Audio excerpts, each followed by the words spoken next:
माता की।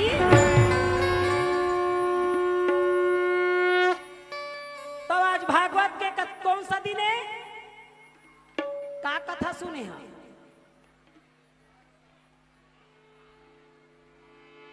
बालकांड कथे का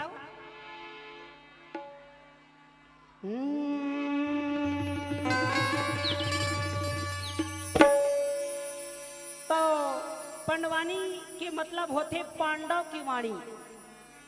आइए पंडवानी हाँ दो प्रकार के होते, कबालिक शैली और वेदमती शैली। जय वेदमती शैली के मतलब होते ऋतु वर्मा बैठ के कहते, झाड़ू राम देवांगन भैया भी बैठ के कथे, और मैं और हमार माता तीजन बाई हा कबाली शैली वाली। जय हो।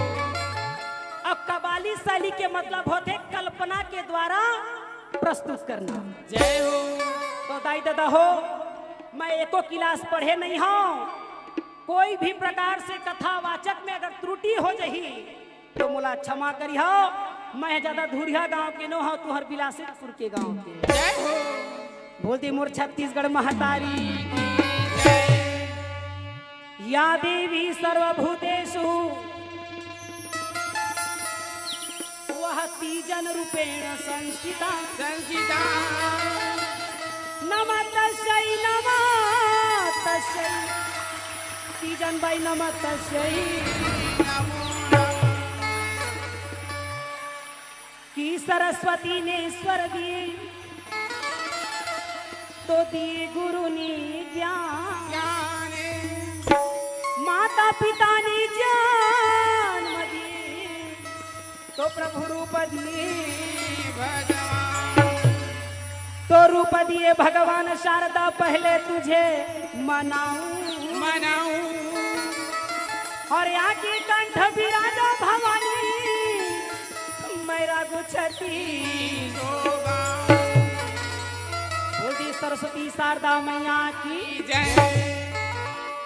आज ये मंच में पहुंचे हैं, ओखर पहली अधिकारी हमार शरद यादव भैया है। जय हो। ओखर लिए जोरदार ताली। शरद यादव भैया हमारा निमंत्रण दिन कि दीदी हमार सीपत गांव में भागवत होते और भागवत के संग संग महाभारत कर देते तब मैं कहता तुम्हार गांव है लड़ाकू गांव में का है। जय। महाभारत काबर करबो, महाभारत करवैया मला कम से कम समझाए तो आओ। जय हो। आई ना। हाँ। तो और दूसरा मैं धन्यवाद देता हूँ हमार मेला राम साहू भैया ला, हाँ। जो अक्का बड़े यज्ञ करवा थे, जेखर ज्ञान गंगा में सब डुबकी लगा थे। जोरदार ताली। बोल वृंदावन बिहारी लाल की जय। और हमारा आदरणीय किशोरी दीदी ला भी हाथ जोड़ के प्रणाम करत हूँ। जय हो। जिन व्यास पद में बैठ के नारी शक्ति ला परिचय देती हुए संसार ला बतावा थी। जय। और चौथा धन्यवाद दूँ और प्रणाम करूँ हमार माइक वाले भैया ला, जिन मोर लाज और इज्जत तुहरे हाथ में रही। जय हो। मैं एक भी धुरियल गोठिया हूँ, टच कर ले मोरा। जय हो। आए माँ कहूँ जोरे तो मोर लिपस्टिक खराब नहीं हो जाइए। और चौथा तो उखरे आए और पांचवा में शूटिंग वाले मन। जय हो। बोल दे वृंदावन बिहारी लाल। एखर माइक ला तो एखर मोबाइल पूछे अरिया धर के हो, ताई मोरा ध्यान दे। माइक ला भी तो मोबाइल रख दे दादा, तोर पाँव पर रखन हम ये मोबाइलो है नहीं छोड़ा हो। एक दिन जियो है का बंद हो गए, जीना हराम हो गई खर मन। जय हो। यही मत तो छत्तीसगढ़ गए हैं। तब बहनी शरद भैया के घंटा के हमला प्रस्तुति दे हैं। 2 घंटा के। 2 घंटा के। हाँ। मैं 1 घंटा में राइट कर दूँ। जय हो। बोल दे वृंदावन बिहारी लाल की जय। तो बता था दाई दादा हो, छत्तीसगढ़िया समझता नहीं, समझ जा था। What is your name? My Dujan Bai. और दूजन के बाई जान कही हा, दूजन बाई दूजन के बाई तो फिर देख ले रही है। तो करण अर्जुन के लड़ाई बता था, देखा था करण अर्जुन में यह है कि दोनों धर्म के पुत्र है। एक सूर्य नारायण के पुत्र करण और एक इंद्र के पुत्र अर्जुन।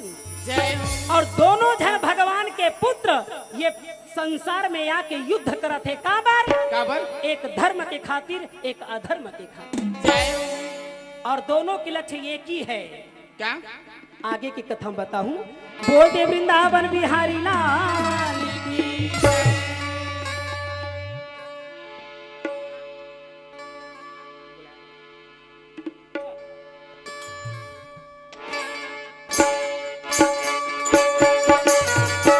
बोल वृंदावन बिहारी लाल की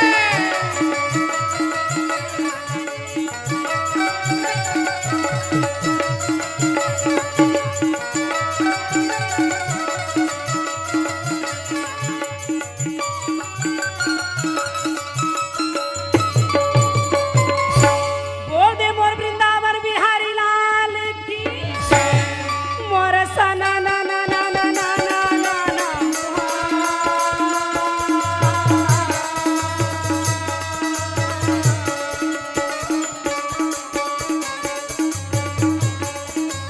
रागी हाँ खवैया ला खान दे खान दे अवैया ला आन दे हाँ फोटो के शूटिंग करैया ला करान दे जय हो बाजा बजैया ला तो कम से कम सोच बाई बजान दे अच्छा वो ते बिना बजावा ता हरि गुण गावे के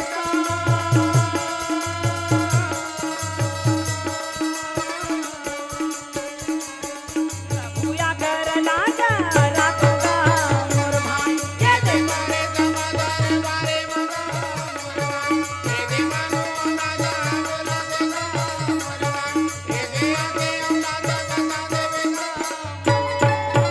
आहा राजा दुर्योधन के आंख में नींद रहे नहीं पेट में भूख हाँ कर्णदानी रे बोले हे मित्र हाँ जी आप मन ऐसे ढंग के लड़ाई करो जैसे 10 दिन की लड़ाई भीष्म पितामह हाँ 10,000 राजा ला मार के हाँ। जब विजय शंख बजा के शिविर लौटी हाँ परंतु पांचों भाई पांडव एको हाथ नहीं लगाए। वाह भाई वाह 5 दिन की लड़ाई गुरु दौड़ा की हाँ बाण के वर्षा मुर्दा के ढेर का डरी हाँ। परंतु पांचों भाई पांडव एको हाथ नहीं लगाए। वाह भाई वाह 17वां दिन के लड़ाई तोरो बाँचत कैसे का करके का कर बेते लगता जा हाँ फालतू जीवन ला झन कमाबे वाह भाई वाह काबर काबर सादा तारोई हन्ना फूल रे सादा सावन हो सादा जवानी हमारा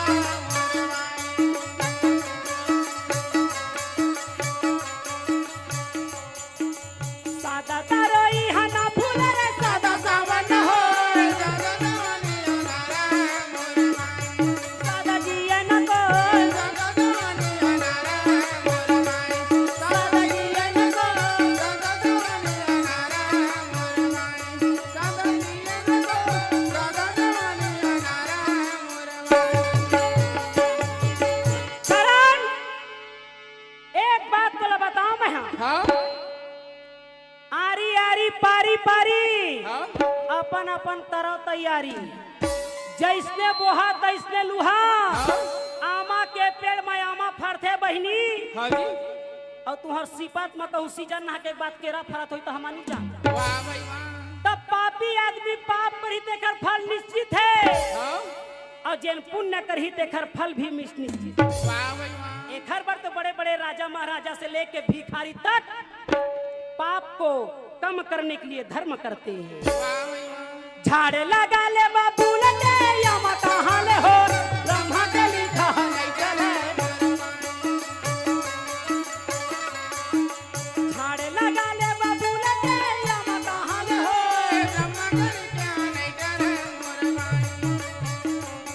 तारे नहीं तारे ले मिटे नहीं मिटे दी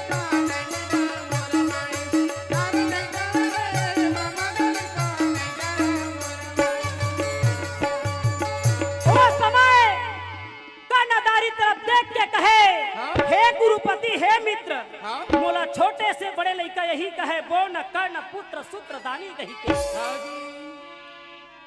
ओ समय मोला यंग देश के राजा बनाए और माथे मा मुकुट और बुलंद के तिलक लगाए हे राजा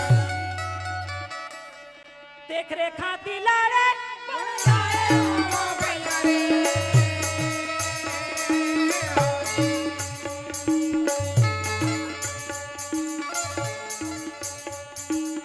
देख रे खाती लाड़े पर आए हवा भैया रे। हे गुरुपति मोर लाज मान सम्मान तय रखे आवाज वही दोस्ती के नाते के खातिर आज मैं तोर संग में लड़ूं। भले तोला दुनिया कहा थे अधर्मी हंस कई के परंतु मैं कर्णदानी दोस्ती में दोष नहीं लगने दूंगा। अब आजकल दोस्ती काला कथे पौवा पियाने वाला। अरे जो जिंदगी बना दे वही दोस्ती है। तो कथे अच्छा देख रे खाती लारे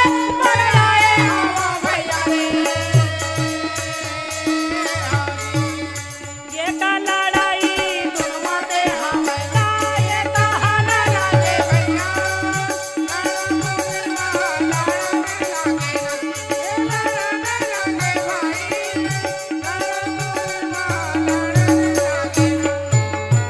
कानादानी रात को अपन शिविर में बिस्तर में बैठे बैठे रात भर काट तो डर और सोए दसना में नींद नहीं आए। ए मन उठ उठ के जावत है मला भूत धर ही हो कथा ला बीच में नहीं सुन के जाए मला वो अच्छा हैं? कथा सुने आहे एक दिन नहीं सुथी तो नहीं चल पारे मन जा तुम्हाला जीन भूत धराते ना। ए किशोरी दीदी नहीं बताए तुम्हाला कथा ला ध्यान से नहीं सुनाए और जिन कथा ला छोड़ के जाते थे रात दिन पे राते। यह सत्य बात है। एक तो भगवान को धरा नहीं और धरते तो छोड़ा नहीं और छोड़ी तो पार लगा के। तो कर्णदानी रात भर चैन के नींद न सोए भैया वो मने मन में सोचे लागेगा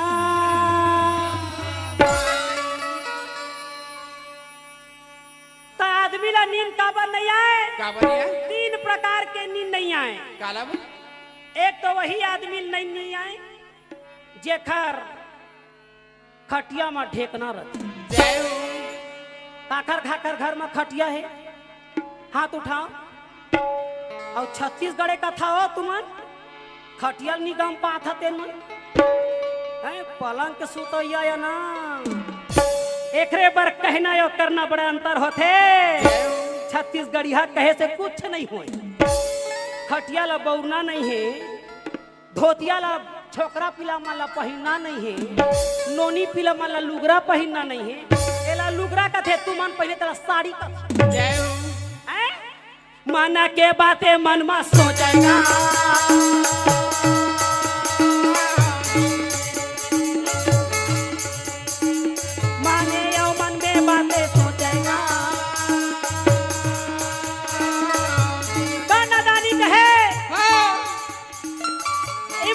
भाई लड़ाई होवा तो होवा काबर है। अच्छा अरे कौरो या पांडा दोनों भाई तो आए। अच्छा तो लड़ाई होवा काबर है। तो कथे आदमी लड़ाई होते तो केवल तन और धन के नाम लेके माना के बातें मन में सोचेगा ये बोला नाना दे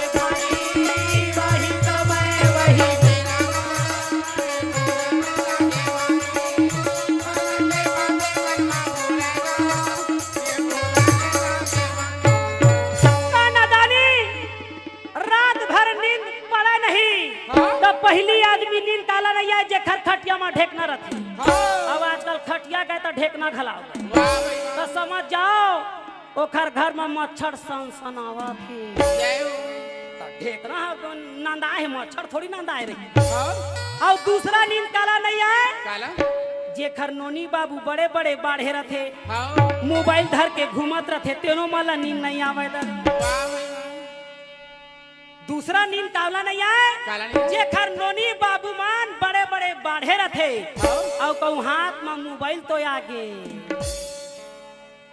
तहाँ जौहर है घर के वो जय हो कई झन बिचारा मन लइके मन के द्वारा घर हा चला थे कई झन मन चंदा काटे ला आए रहे भैया हम लोग चंदा काटे आए रुको ना लइका लोग को आने दो कहते जय हो तो चंदा काटे ला है तो लइका मन से का काम तो जेन घर में कहूं लइका के चलही देकर घर में सर्वनाश निश्चित है जय हो खबर एक कौरो दल में धृष्टराज के नहीं चलीस बहनी केवल दुर्योधन और दुशासन के चले हैं जय हो तो मैं बताता हूं ये दूसरैया नील नोनी बाबू बाढ़े थे मर नहीं आए और तीसरा नील काला नहीं आए काला जेखर जिम्मेदारी घर में रखे ओहू दाई दादा नील नहीं आवेगा वो किस्मत वाले है जेन आदमी घर में जेखर जिम्मेदारी रखे कौन कौन अपन घर में जिम्मेदारी उठाए हाथ उठाओ जोरदार ताली खरमन के लिए अरे जिम्मेदारी सब लोग उठाना चाहिए काबर काबर अरे दाई दादा मन हाल लइका ला एकरे पर जान मार रथे कि बुढ़ापा काल में हमर काम ही हाँ आवाज काल के लइका दाई ला छोड़ो बाई धरो रे जय हो अरे तोर कर्म के पहली अधिकारी कौन कौन जेन इतना सुंदर हीरो का दिखा था ऋतिक रोशन का दिखा था सलमान खान का दिखा था एको ठन कृष्ण भगवान का दिखा जय हो तो नहीं इतना सुंदर जब हीरो का दिखा था तो हीरोइन ला बाहेस ना तेकर पहली अधिकार दाई दादा हरे जेन तो ला खरोच नहीं आन दे इतना सुंदर बनाही जय हो तो वो खर पर जीव नहीं दे और वो 2 मिनट पढ़े बर जा ही ना मोबाइल नंबर लेटर ही था दिल दिया है तो जान भी देंगे कथे ले जय हो और वो जनमैया का फुग्गा बेचे जाए जय हो तो दाई दादा हो तीसरा अधिकारी जिम्मेदारी लेना बहुत जरूरी है काबर काबर जेन घर के जिम्मेदारी नहीं लाए ओखर जीवन भर मोक्ष नहीं हुई जय हो एक हर बार जिम्मेदारी लेना चाहिए दाई दादा मन के काबर काबर सावन में बरसा ना बरसे भैया भादों के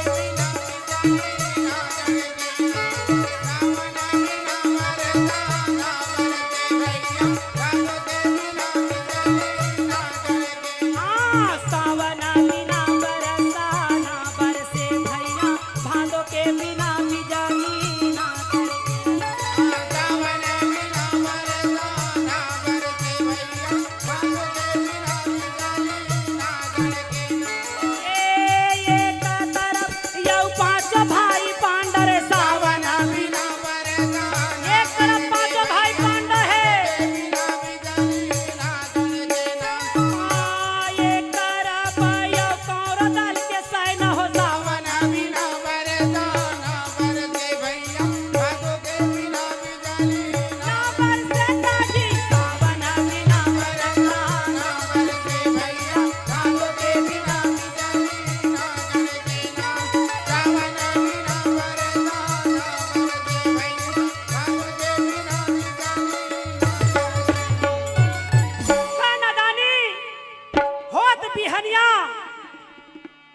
तैयारी करे के खातिर शिविर के बाहर निकल गए